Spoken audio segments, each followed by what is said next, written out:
नमस्कार दोस्त, मैं मनीष वर्मा। आप सभी का स्वागत है हमारे चैनल पे। आज के इस वीडियो में हम बात करने वाले हैं BA programme and honours, BCom programme and honours, English honours, semester first and second. दोस्त बेसिकली सेकंड सेमेस्टर का भी एग्जाम्स होने वाला है अगस्त में। तो स्पेशली जो ये हमारा इंग्लिश है, ये कम्युनिकेशन इंग्लिश ABC, इसको AECC में दोस्त रखा जाता है और ये AECC का सब्जेक्ट है। आई होप आपको ये चीज़ समझ में आ रहा हो कि इस सब्जेक्ट का मतलब क्या है स्पेशली। और ये AECC दैट मीन्स आप इसको एडिशनल सब्जेक्ट कह सकते हो, लेकिन आपके लिए बहुत इंपॉर्टेंट है इसमें पास होना। तो इसका नाम है कम्युनिकेशन इंग्लिश। तो इसमें हम जितने भी कम्युनिकेशन से रिलेटेड हमारे जो भी क्वेश्चंस होते हैं वो इसमें बनकर आते हैं। तो ये स्पेशली जो पेपर है हमारा, ये सभी कोर्सेज के अंदर है।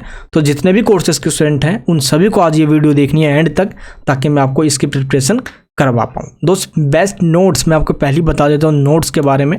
इस सब्जेक्ट के हमने एक नोट्स बना रखा है। इस नोट्स में से ही पूरा फॉर्मेट जो बताऊँगा आज, इसी सेम फॉर्मेट में आपके एग्जाम में क्वेश्चन आने वाला है। तो आप इस नोट्स को जरूर डाउनलोड कर लेना। इसके लिंक नीचे डिस्क्रिप्शन बॉक्स के अंदर है। इसका नॉमिनल दोस्त एक प्राइस होता है जो कि मार्केट में 10 ईयर लेने जाओगे आप, उससे भी सस्ता दोस्त एक प्राइस होता है इस नोट्स के अंदर, क्योंकि अब पूरा सिलेबस, एंटायर सिलेबस इसमें कवर होता है। प्रीवियस ईयर पेपर इसमें सोल्व करके देते हैं, प्लस स्पेसिफिक क्वेश्चन इतनी मोटी मोटी बना के नहीं देते कि आप कंफ्यूज हो कि हमें पढ़ना क्या है, हमें लर्न क्या करना है। इसमें जो बताऊँगा सिर्फ वही पढ़ कर जाना है। तो मुश्किल से इसमें 3 से 4 क्वेश्चन इंपॉर्टेंट है, प्लस सोल्ड पेपर है। बस ये आपके लिए बहुत ज़्यादा इंपॉर्टेंट है। ठीक है दोस्त, आज से नहीं पिछले लगभग मैं 10 सालों से एनएसके और डीयू के और इग्नू के स्टूडेंट्स को पास करवाता आ रहा हूं। तो आज मेरी बारी डीयू के स्टूडेंट्स को पास करवाने की है, सेकंड सेमेस्टर वालों की। फर्स्ट सेमेस्टर में मैंने आप सभी की इतनी हेल्प करी थी। अगर आप सब चैनल से जुड़े हो तो, अगर नहीं जुड़े हो तो प्लीज़ चैनल को अभी सब्सक्राइब करके बेल आइकन ऑन कर लेना, ताकि ऐसे ही वीडियोस आपको टाइम टू टाइम मिलते रहे। बात करते हैं कि आपका जो कम्युनिकेशन इंग्लिश जिसको ABC कहा जाता है, इसके अंदर जो आपका पेपर है, इसमें इंडेक्स पहले देख लीजिए आप, क्योंकि मेन चीज़ इसमें क्या क्या हम कवर करने वाले। सबसे पहले तो सोल्ड पेपर एक सबसे मेन है हमारा, ये टेबल ऑफ कंटेंट्स में। एंड इसके बाद हमारा आता है theory of communication, that means an introduction, यानी कम्युनिकेशन कहते किसे हैं, इसका मतलब क्या है, इसके फंक्शंस क्या हैं, इसके टाइप्स क्या हैं, हम ये भी डिस्कस करने वाले इसके अंदर। एंड लैंग्वेज ऑफ कम्युनिकेशन किसे कहते हैं, एंड स्पीकिंग स्किल्स, ये हमारे चैप्टर के नाम है। एंड रीडिंग एंड अंडरस्टैंडिंग, ये दोस्त हमारा 5th वाला हो गया। एंड सबसे लास्ट में है राइटिंग स्किल्स। तो ये 6 चैप्टर हमारे पूरे, अगर आपको देखोगे टोटल तो 5 चैप्टर्स के अंदर है हमारे। एंड एक मैंने सोल्ड पेपर इसके अंदर आपको दिया है, ताकि आपको एक आइडिया लग जाए कि एग्जाम में किस तरीके से क्वेश्चन पूछे जाते हैं। तो चलिए एक बार आपको मैं बताता हूँ कि क्वेश्चन पेपर कैसा आता है और आप उसके आंसर को किस तरीके से प्रेजेंट करोगे। सबसे पहला क्वेश्चन आएगा जिसमें आपसे ये कहा जाएगा कि write short notes on any 3 of the following in about 75 words. आपके पास एक लगभग 5 ऑप्शंस होंगे। इन 5 में से किसी भी 3 ऑप्शंस को आपको चूज करना है और उसको डिस्क्राइब करना है, जैसे कि feedback online, mass communication web, kinesis and दोस्त ग्रेपवाइन एंड इंटरपर्सनल कम्युनिकेशन। तो आपके पास ये 5 ऑप्शन है, इसमें से जो मर्जी आप चूज कर सकते हो। उसके ऊपर आपको कह सकते हो लगभग आपको 10 से 12 लाइंस लिखनी है, जिससे कि आपका 75 वर्ड्स कंप्लीट हो जाए। जिस तरीके से फीडबैक हो गया, इसके ऊपर मैंने आपको हल्के से लिख कर बता दिया है। तो ये क्वेश्चन हमारा थोड़ा इंपॉर्टेंट रह जाता है, बट ये शॉर्ट नोट्स होता है, तो इसलिए आप इसको अंदर लिख दोगे आप। ठीक है, अगर मैं आपको ईजी बताऊं तो फीडबैक वाला ऑप्शन चूज कीजिए, मास कम्युनिकेशन वाला अगर ऐसा क्वेश्चन आता है, और लास्ट में दिया होगा इंटरपर्सनल कम्युनिकेशन, ये भी बहुत ईजी होता है, तो आप इसको भी चूज कर सकते हो। क्योंकि आप देखोगे तो इसमें जितने भी ऑप्शन है हमारे, आप चेक कीजिए एक बार। फीडबैक आप समझ सकते हो कि जब भी कोई एक्शन होता है जो उसको रिएक्शन मिलता है उसी को हम फीडबैक कहते हैं, ये तो पता है ना। अब मैं वीडियोस बनाऊंगा, वीडियोस आपको अच्छी लगी तो आप कमेंट बॉक्स के अंदर बताओगे कि सही लगी या नहीं लगी, एक तरफ से वही फीडबैक है, तो इसी को आपको इसमें बताना है। एंड मास कम्युनिकेशन, अब इसके अंदर क्या है हमारा जो मास मीडिया है हमारी, जिससे कि हम न्यूज़पेपर, मैगजीन्स, हम इसके थ्रू अपने हम विचारों को, थॉट्स को एंड बुक्स के माध्यम से, एंड रेडियो, टेलीविज़न, फिल्म्स, ये सभी एक मास कम्युनिकेशन के क्या है, मीन्स ऑफ आप कह सकते हो कि साधन है। ठीक है, एंड आपको बताया मैंने किनेसिक्स, इसका मतलब क्या होता है, देखो body motion communication such as actual expressions and gestures. जब एक इंसान अपनी बॉडी लैंग्वेज के थ्रू, अपनी इंप्रेशन के थ्रू, या आप कह सकते हो कि जो उसका एक्सप्रेशन है उसके थ्रू, या अपने गेस्चर मतलब जो बॉडी लैंग्वेज है उसके थ्रू अगर वो बात करता है या अपने किसी को कुछ बताना चाहता है, तो उसके कहा जाता है किनेसिक्स। क्लियर है, क्या कहते हैं उसको, किनेसिक्स। अब नेक्स्ट क्वेश्चन पॉइंट यहाँ पे क्या है, यहाँ पे दोस्त मेन जो आपको बता रहा हूँ मैं, द यूजुअल इम्प्लीकेशन। इसी में एक लास्ट आपसे ऑप्शन दिया गया था इंटरपर्सनल कम्युनिकेशन। तो मैं आपको बताऊंगा इंटरपर्सनल कम्युनिकेशन काफ़ी बेहतर है और ये आपको इजीली लिख सकते हो, क्योंकि इंटरपर्सनल कम्युनिकेशन का मतलब ही होता है टू और मोर देन पीपल जब आपस में बात कर रहे हों उसको ही कहा जाता है इंटरपर्सनल कम्युनिकेशन। दो या दो से ज़्यादा लोग अगर बातचीत कर रहे हों तो। ठीक है दोस्त, चलिए तो यही हमारा इजी है। इसके बाद सेकंड क्वेश्चन आता है, ए और बी में से कोई एक ऑप्शन आपको चूज करना होता है और क्वेश्चन में बताया गया होता है पैराग्राफ। दैट मीन्स आपसे ये कहा जाएगा कि आपको ऐसे लिखना है और लगभग 5 पैराग्राफ में लिखना है आपको ऐसे, और जिसके अंदर 200 वर्ड्स होने चाहिए। और आपको टॉपिक दे दिया जाएगा, जैसे कि टॉपिक दे दिया गया है, क्या टॉपिक दिया गया है, convicted politicians are serious threat to parliament. यानी कि जो आप देखते हो कि आज हमारे पार्लियामेंट के जो एमपीज़ हैं, मेंबर ऑफ पार्लियामेंट, वो काफ़ी कन्विक्टेड हैं, यानी कि उनके ऊपर क्रिमिनल यानी कि आपराधिक मामले चल रहे हैं, और क्रिमिनल मामले होने के बावजूद काफ़ी क्रिमिनल्स हैं, उसके बावजूद भी वो आज एमपी हैं, संसद में बैठते हैं। तो इस वजह से आपको एक पैराग्राफ लिखना है इसके ऊपर कि क्या ये सही है या नहीं है, ये हमारे देश की डिग्निटी को, हमारे पार्लियामेंट जिसको हम कहते हैं कि लोकतंत्र की पूरी टेम्पल है वो, तो क्या उसके लिए सही है या गलत है। इसके ऊपर पूरा एक आपको एक यानी जो कन्विक्टेड पार्लियामेंट्री के अंदर जो पॉलिटिशियंस हैं उनके ऊपर आपको एक पैराग्राफ लिखना है। ठीक है, तो आज भी दोस्त अगर देखा जाए तो लगभग आप कह सकते हो कि 400 लगभग ऐसे मेंबर हैं जिनके ऊपर केस, छोटे मोटे केस, बड़े बड़े केस चल ही रहे हैं, टोटल 543 मेंबर में से। ठीक है, चलिए तो ऐसे आपसे टॉपिक्स दिया जाएगा। आप अब ऐसा तो है नहीं कि मैं आपको एक टॉपिक बता दूं, हाँ भाई कन्विक्टेड पॉलिटिशियंस पे रेडी कर लो, एक पापर रट्टा मार लो पूरा, तो ऐसा सेम तो आएगा ही नहीं। तो किसी भी टॉपिक पर दे सकते हैं ये। अब ये देखो एक करंट टॉपिक है ये, तो वैसे ही कोई करंट टॉपिक उठाइए और 4-5 पैराग्राफ की प्रैक्टिस कर लीजिए, बस उसी को बना के लिख देना। ठीक है, तो कम से कम आपको 4-5 तो उठाना ही पड़ेगा। और ये चीज़ आप तो आर्टिकल्स वगैरह गूगल पे ढूंढ सकते हो, इजीली आपको मिल जाएगा वहाँ पे। ठीक है, अगर आपकी इंग्लिश ठीक है तो मुझे नहीं लगता आपको कोई प्रॉब्लम आने वाली है। इजीली कोई भी क्वेश्चन आता है तो आप उसके स्टार्टिंग के 4 से 5 लाइन को अच्छे से बना के लिखिए, बाकी आप उसको बीच में आप थोड़ा बहुत कहानी डाल दीजिए, बट स्टार्टिंग की 5-6 लाइन तो अच्छे से बना कर लिखना। ठीक है, ये दोस्त डीयू का एग्ज़ाम है, इसको मैं पर्सनली अपने आपके एक्सपीरियंस के वजह से बता रहा हूँ, क्योंकि जिस तरीके से लगभग 8 से 9 सालों से बच्चों को पास हो रहे हैं वो इसी तरीके से होते हैं। पेपर के ठीक 2-4 दिन पहले पढ़ना स्टार्ट करते हैं, इजीली पास हो जाते हैं। ठीक है, ऐसे ही और नेक्स्ट टॉपिक आपको दिया गया, आप यहाँ पे देखिए, तो अलग अलग टॉपिक्स दिए गए हैं जिसमें से वर्ड्स लिमिटेशन भी आपको दे दी गई, जैसे कि failure is suppose to be a great teacher. अब जो फेलियर, देखो जब इंसान ने फेलियर अपना फेस नहीं किया तो वो सीखेगा कैसे भाई। तो जब इंसान को सफलता मिलती है तो उससे वो काफ़ी चीज़ें सीख सकता है। वही चीज़ यहाँ पे बताया जा रहा है कि वो हमारा एक महान हमारे शिक्षक होता है, वो एक ग्रेट टीचर होता है। तो आपको फेलियर पे एक मतलब कि पैराग्राफ लिखना है, और ये काफ़ी इजी टॉपिक भी है। प्लस हम सभी ने कहीं ना कहीं अपने लाइफ के अंदर कोई दैट मीन्स आप समझ सकते हो कि फेलियर कहीं ना कहीं फेस किया है हमने, तो आप उसको यहाँ पे अच्छे से प्रेजेंट कर सकते हो एज अ पैराग्राफ के रूप में। अब बात करते हैं थर्ड क्वेश्चन के। हम क्वेश्चन क्या है, क्वेश्चन है यहाँ पर write a letter of complaint to MS-XYZ advocates LTD, यानी एक कंपनी है, और इस कंपनी से आप मान लो कि वॉशिंग मशीन है आप वो लेकर आए थे, बट लेकर आने के बाद आपने ये देखा कि वॉशिंग मशीन में कुछ दिक्कत आ गई है। ठीक है, तो सिंपल है, आपको जो आपका शोरूम है आप सिंपल उसका पहले एड्रेस लिखते हो, डेट लिखते हो, अपना एड्रेस बताते हो, और सिंपल सर कहकर may remind you that I purchased a washing machine, इस तरीके से आप इसकी स्टार्टिंग करके आप इसको लिख सकते हो। अगर कंप्लेन लेटर आता है तो इसका सेम फॉर्मेट यही होता है, फॉर्मेट आपको पता होना चाहिए। टॉपिक चाहे कुछ भी आ जाए उसका सिंपल आंसर आप लिख ही दोगे, बट फॉर्मेट उसका पता होना चाहिए। इसका सिंपल है, अपना सेल्फ एड्रेस लिखना होता है, फिर डेट वगैरह ये सब लिखने के बाद आपको मेन जो बॉडी है, डेट मीन जो मैटर है आपको वो बताना होता है। डेट वगैरह प्लीज़ मेंशन कर देना कि किस डेट को आपने लिखा है। ठीक है, एंड इसके बाद लास्ट में yours faithfully and XYZ, क्योंकि नाम दिया नहीं गया है, यहाँ पे लिखा ही गया है XYZ। ठीक है, प्लस शॉप का नाम भी XYZ लिखा गया है, तो आप सिंपली यहाँ पे XYZ लिख सकते हो। आप अपना नाम मत लिखिएगा क्योंकि पर्सनल आइडेंटिटी को डिस्क्लोज नहीं करना होता है यहाँ पे। चलिए नेक्स्ट पॉइंट में क्या बताया गया है, ड्राफ्टर रिपोर्ट दिया गया है आपको, प्रिंसिपल को, आपका जो कॉलेज है उसके प्रिंसिपल को आपको रिपोर्ट लिखना है। रिपोर्ट में ये बताना है कि जो कॉलेज के फर्स्ट ईयर के स्टूडेंट हैं उन सभी को लैपटॉप मिला है, बट लैपटॉप मिलने के बावजूद उसके में कोई टेक्निकल एरर या कोई टेक्निकल प्रॉब्लम आ जाती है, तो वो ऐसे स्टूडेंट्स उसको कहाँ पे दिखाएं। इसलिए कॉलेज को ऐसे डेडिकेटेड टेक्निकल सपोर्ट टीम देनी चाहिए ऐसे बच्चों को जिनके लैपटॉप में कोई प्रॉब्लम आ गई है। क्लियर है, तो एडमिनिस्ट्रेशन को ये ध्यान देना है। तो सिंपल आपको इस पर रिपोर्ट लिखना है, और रिपोर्ट आपको पता है कि पास्ट टेंस में या पास्ट में ही लिखा जाता है, क्योंकि लैपटॉप मिल चुका है, पास्ट में काम हो गया है, अब उसके बाद कोई प्रॉब्लम आई है तो आपको पूरी घटनाक्रम को इस तरह से डिस्क्राइब करना होगा।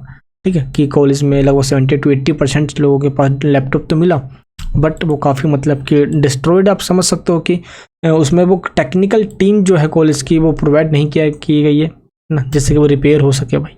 तो इसी वजह में आपको ये एक टेक्निकल टीम की डिमांड करते हुए, जिससे कि कॉलेज का जो एडमिनिस्ट्रेशन है वो इस पर थोड़ा सा कंसीडर कर सके, आपको एक रिपोर्ट रेडी करना है। क्लियर है?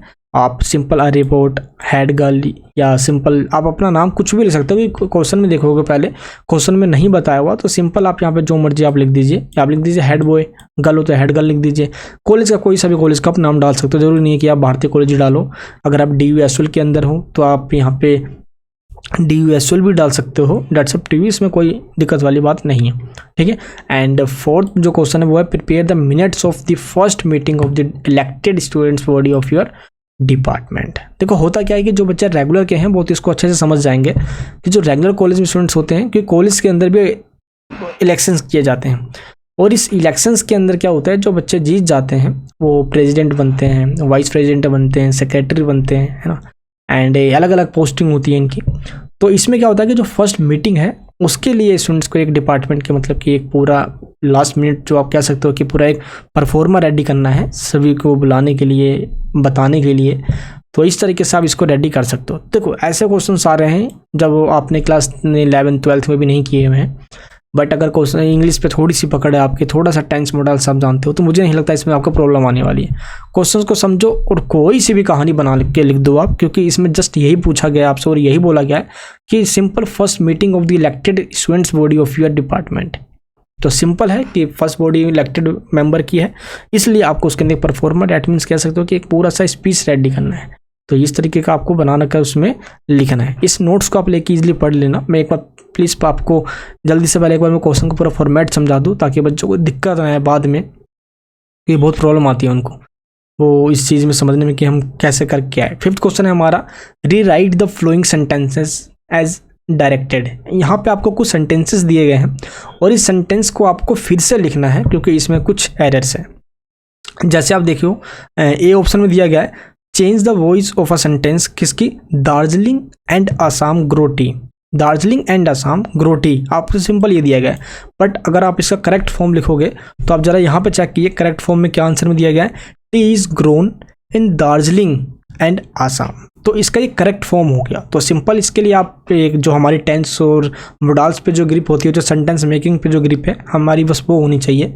क्योंकि अगर हम ये चीज़ पहचान सकते हैं तो इजीली हम ये भी लिख देंगे। और इतनी बड़ी ग्रामर नहीं आती जिस तरीके से वो आप मतलब कि कुछ बच्चे डर ना जाए कि नहीं हमें तो ग्रामर इतनी अच्छे से नहीं आती, ये इजीली हो जाएगा। टेंस मोडाल्स में आप देखोगे आप तो कुछ हमारे एक्टिव और पैसिव वॉइस के भी यहाँ पे कुछ सेंटेंसेस होते हैं। जैसे कि आप देखिएगा, change the speech of sentences, is this topic important for the exams. तो आपको इस सेंटेंसेस को एक्टिव में है तो पैसिव वॉइस में इसको चेंज करना है। ऐसे क्वेश्चंस एग्जाम में पूछे जाते हैं। अब देखिए फर्स्ट ये आपको मैंने अभी जो बताया ये वाला, इसका देखिए आंसर का सिंपल आंसर क्या दिया गया है, the students ask the teacher if the topic is important for the exams. Clear है? तो इस तरीके से अब एक मैं आपको इजी वाला बताता हूँ जिससे कि आपको समझ में आ जाए।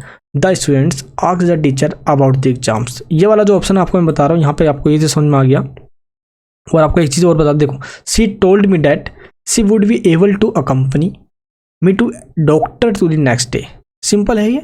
अब देखो जो टोल्ड होता है वो सेड में चेंज हो जाता है। She said to me I would be able to accompany you to the doctor the next day. Clear है? बस यहाँ पे इन्वर्टेड कोमा का ध्यान आपको रखना होता है, एक चीज़ आपको पता होना चाहिए पहले ही।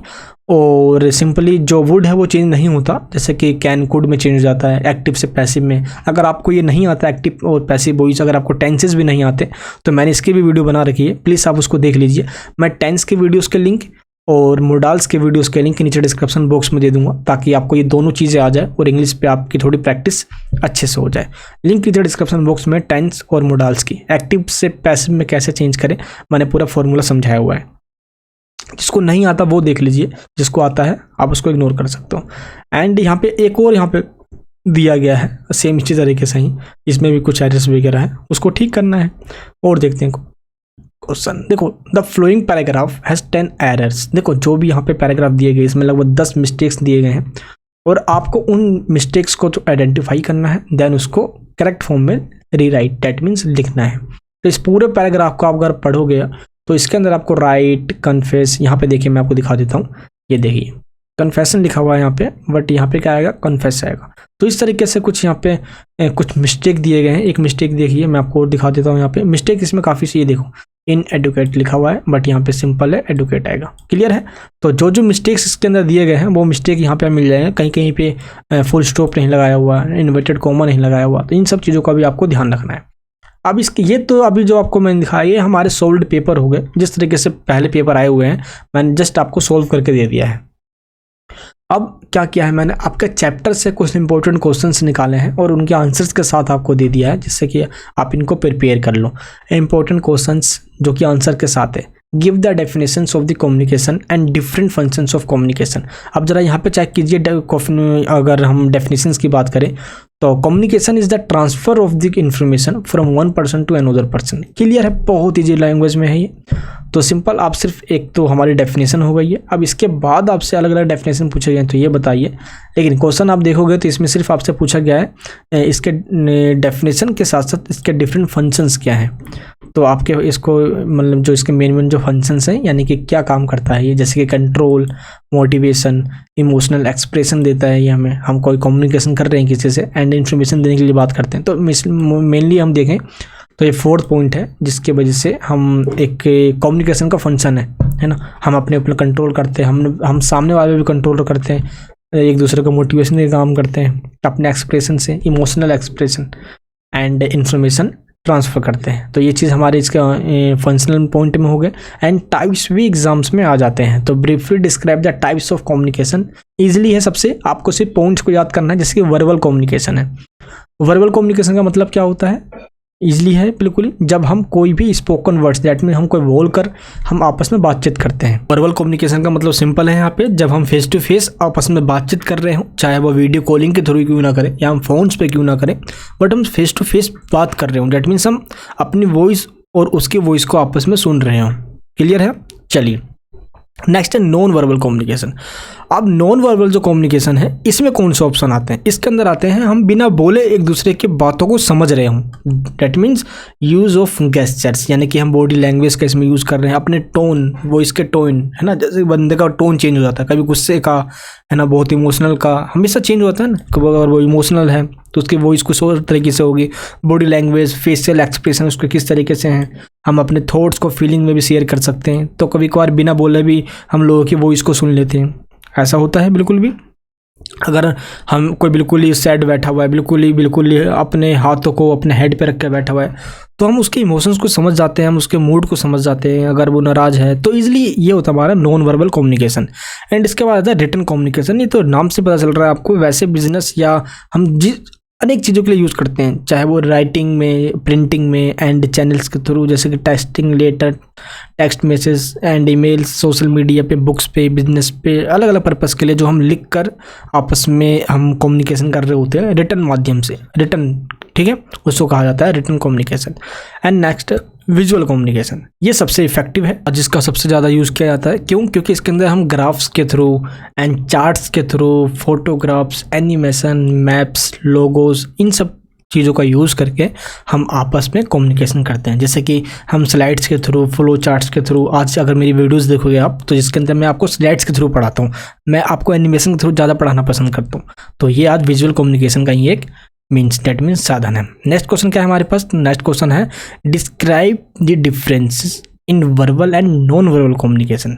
तो सिंपल है ये, अगर आप मतलब समझ गए हो तो आप इसको बनाकर लिख सकते हो, क्योंकि वर्बल कम्युनिकेशन में हम बोल कर चीज़ों को आपस में आमने सामने हम बात कर रहे होते हैं, कम्युनिकेट कर रहे होते हैं आपस में एक दूसरे के साथ। बट जो नॉन वर्बल कम्युनिकेशन है इसके अंदर आपको मैंने बताया, जिसमें हम बॉडी लैंग्वेज और अपने फेशियल एक्सप्रेशन के थ्रू हम चीज़ों को, अपने थॉट्स को शेयर कर रहे होते हैं। क्लियर है? तो आप इसको थोड़ा सा आपको डीपली लिखना होगा। यहाँ पे मैंने सारे पॉइंट्स को बताया हुआ है यहाँ पे, तो सिंपल आपको इसमें पॉइंट्स को समझ लेना है।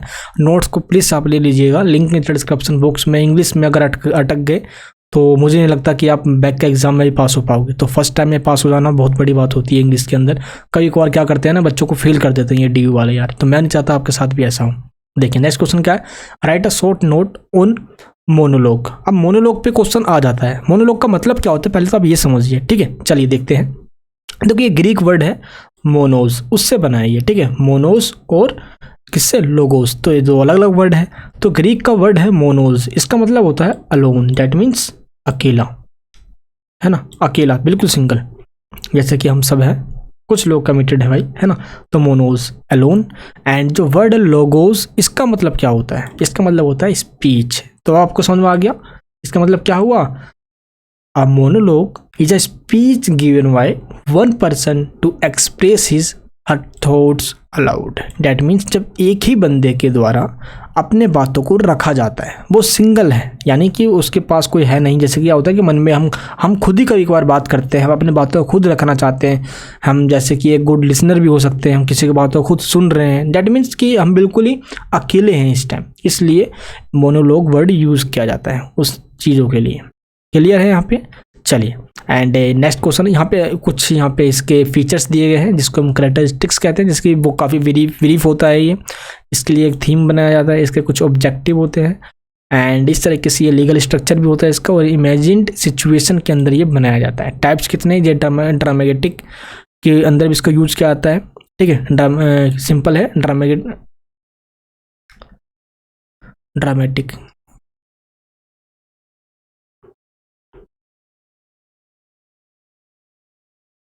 देखो, इसके टाइप्स की जब हम बात करते हैं तो सबसे पहला ड्रामेटिक मोनोलॉग। इसमें क्या होता है कि जब किसी एक कैरेक्टर के द्वारा, बिल्कुल एक सिंगल बंदे के द्वारा एक बहुत बड़ी ऑडियंस को एक ड्रामेटिक के थ्रू कोई मैसेज दिया जाए, उसका पर्पज जो भी हो, बट वो एक सिंगल बंदा दूसरों को मैसेज दे रहा है और पूरी ऑडियंस को दे रहा है, तो सबसे पहला यूज होता है इसके, वो होता है ड्रामेटिक मोनोलॉग, यानी कि ड्रामा वगैरह में कह सकते हो, ठीक है। एंड इसके बाद है सोलोक्यू। इसमें क्या होता है?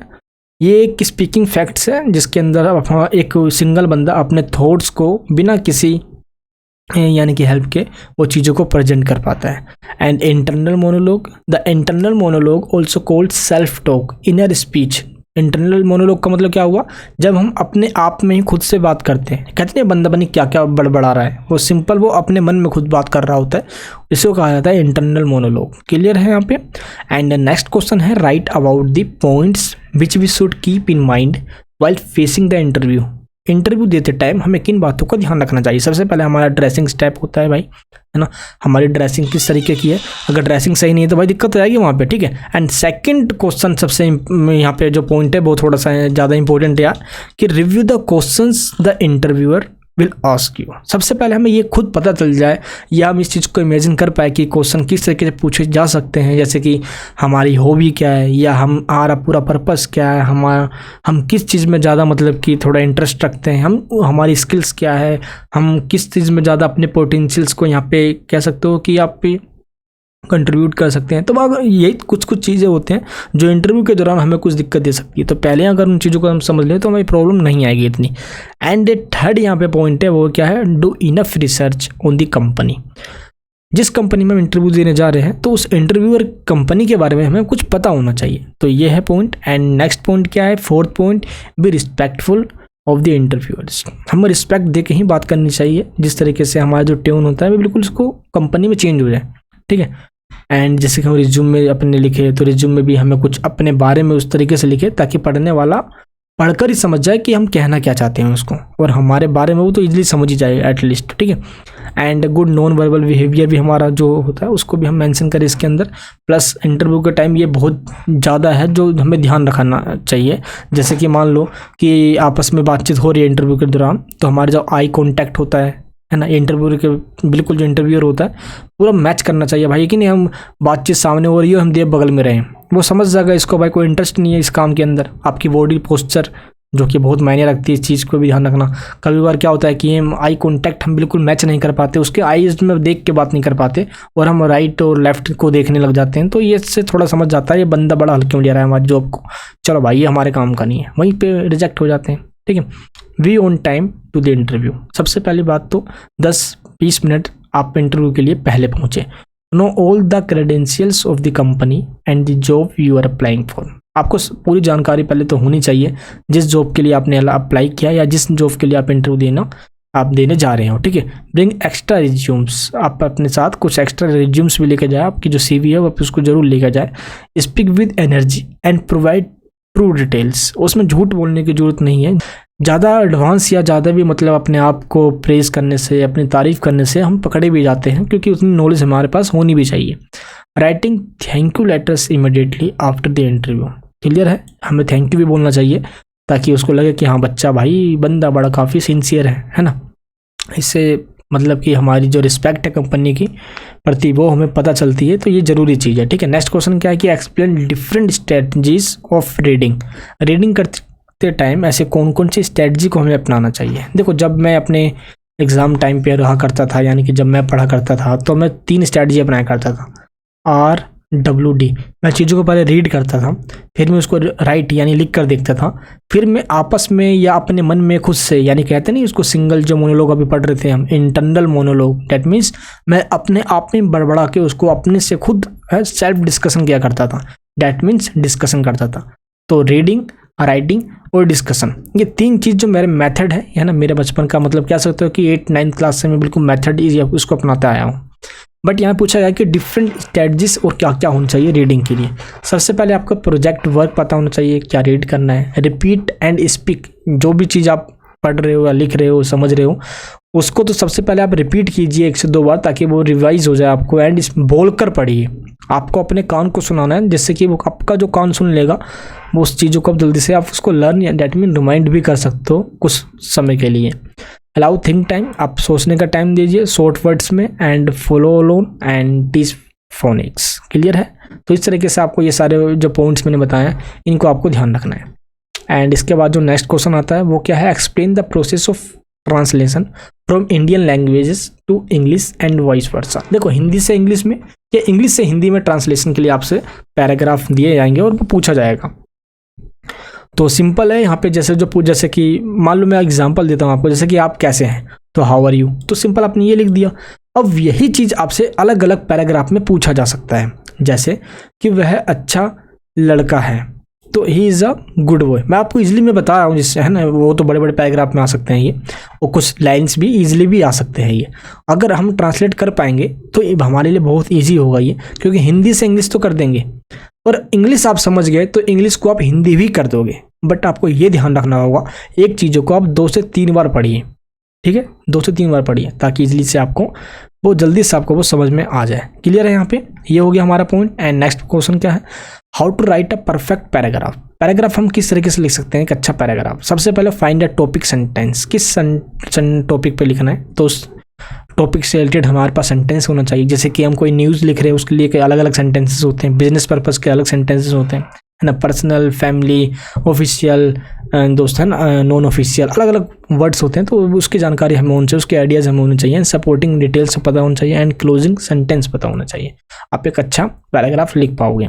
एंड टाइप्स के कौन से पैराग्राफ्स के, सबसे पहले डिस्क्रिप्टिव होता है, जिसमें बड़े बड़े हम चीज़ों को बिल्कुल डिस्क्राइब करके लिखते हैं, ठीक है, जिसके अंदर हम इसके इंट्रोडक्शंस टू द पैराग्राफ इसको, एंड इसके अंदर एवोल्यूशन देते हैं, क्रिटिसिज्म करते हैं, कंक्लूजन लिखते हैं, तो पूरा डिस्क्रिप्टिव हो जाता है वो, डेट मीन्स एक पूरा बड़ा सा, है ना। एंड नेक्स्ट क्या है, narrative. This kinds of writing are basically a narrations of a story और a situation that includes a sequence. That means अब इसमें क्या है कि नैरेटिव, कोई नरेटर है ना, कोई स्टोरी वो बता रहा है अपनी, तो इसमें पूरी सीक्वेंस से बताना होता है, तो ये भी एक पैराग्राफ की राइटिंग में आ जाता है। And expository, this kinds of writing are a definition of something, this paragraphs require a lot of research. क्योंकि चीज़ों को हम एक्सपोजिटरी, अगर हम उसके एडवांटेज डिसएडवांटेज भी बताते हैं, उसको एनालाइज करते हैं, डेट मीन्स उसके क्रिटिसाइज करके पूरा कंक्लूजन देना होता है। पूरी कंक्लूजन्स के टाइम हम कह सकते हो कि थोड़ा रिसर्च करने की इसमें ज़रूरत पड़ती है, ठीक है। परसुएसिव, अब ये क्या है, this kinds of writing aim to make the audience admit a writer's point of view, these are mostly used by the teachers to provide a strong argument. तो इसलिए इसको आप कह सकते हो कि डिबेट में भी काफ़ी इसको यूज़ किया जाता है। क्लियर है यहाँ पे, तो ये सारे क्वेश्चंस मैंने आपको बताए हैं। एंड इसके बाद है rising price can B control only by the government. आज जो प्राइस बढ़ते जा रहे हैं, जैसे कि आज भी कई, जैसे दूध दही पे भी आज जो 5% GST लगाया गया, 1000 रुपये से कम का अगर आप होटल बुक कर रहे हो तो उसमें भी आपको 12% GST लगाया गया। तो कई सारी चीज़ों पे GST लगाया गया। और वैसे भी आज कई जो महंगाई बढ़ रही है उस पर अपोजिशन भी लोग कहते रहते हैं, अपोजिशन वाले, जनता भी इस पर कहती रहती है कि सरकार, जैसे सिलेंडर है भाई 1100-1200 रुपये का सिलेंडर आ रहा है, सरकार क्या कर रही है। तो ऐसे तमाम चीज़ें उठते रहते हैं। पेट्रोल का दाम देख लिया भाई, प्राइस काफ़ी इसका हाइक हो जाता है कभी। तो इसमें क्वेश्चन ये आपका पैराग्राफ दिया गया है और डिबेट का इशू है ये, ठीक है। डिबेट पूछा गया आपसे क्या कि rising price can be controlled only by the government, government ही इसको कंट्रोल कर सकती है। तो आपको 150 से 200 वर्ड्स के अंदर आपको इसके मतलब कि फेवर और अगेंस्ट में आपको बताना है। तो सबसे पहले आपको फेवर में बात बतानी है, गवर्नमेंट ऐसा क्यों करती है, फिर आपको इसके अगेंस्ट में ही बताना है, ठीक है। देखो गवर्नमेंट का जो मेन जो सोर्स होता है इनकम का वो टैक्स होता है और टैक्स से ही सरकार पैसा कमाती है। लेकिन मेन दिक्कत तब आती है जब गवर्नमेंट टैक्स तो इंक्रीज करे बट जनता की इनकम इंक्रीज ना हो, तो वैसे में लोग सड़क पर आ जाते हैं। तो यही मेन प्रॉब्लम यहाँ पे है। भारत के अंदर जो बेरोजगारी है, जो एम्प्लॉयमेंट की जो मेन जो प्रॉब्लम है यहाँ पे बनी हुई है, ये हमारे लिए बहुत बड़ी चिंता का विषय है, कंसर्न्स का टॉपिक है। आई होप इसको भी टॉपिक को सॉल्व किया जाएगा। तो आपको इसमें अपने इश्यूज और अपने टॉपिक बताने हैं, इसमें अपनी सोच बतानी है। आई होप आपको जो मैटर जो मैंने बताया, जो आपको मैंने फॉर्मेट बताया, आपको ये समझ में आया होगा। इस नोट्स को जरूर लीजिएगा आप, लिंक नीचे वीडियो को डिस्क्रिप्शन बॉक्स के अंदर है। और नोट्स लेने के बाद आप इसको फिर से एक बार रीड आउट कर लीजिए, पूरा पेपर आपका अच्छा चला जाएगा। बस एक बार आप जो करंट टॉपिक है डिबेट्स के लिए एंड पैराग्राफ राइटिंग के लिए थोड़ा उन पर रिसर्च कीजिए और उनको थोड़ा सा पढ़ लीजिए। लेकिन जो मैंने पहले आपको नोट्स में दिए हैं, पहले आप उनको अच्छे से पढ़ लीजिए। आपका पूरा पेपर 80 से 90% बेस्ट जाने वाला है। चलिए दोस्तों, वीडियो कैसे लगी मुझे आप कमेंट बॉक्स में बताइए। अगर नहीं हो तो प्लीज़ सब्सक्राइब कीजिए। आपके सभी सब्जेक्ट के नोट्स प्रिपेयर हो चुके हैं, तो नोट्स जरूर ले लीजिए, लिंक नीचे डिस्क्रिप्शन बॉक्स के अंदर है। अपने दोस्तों के पास वीडियो को शेयर कीजिए ताकि सभी की हेल्प हो सके। मैं मिलूंगा अब आपसे नेक्स्ट वीडियो के अंदर, जल्द मुलाकात होगी हमारी। जय हिंद, जय भारत।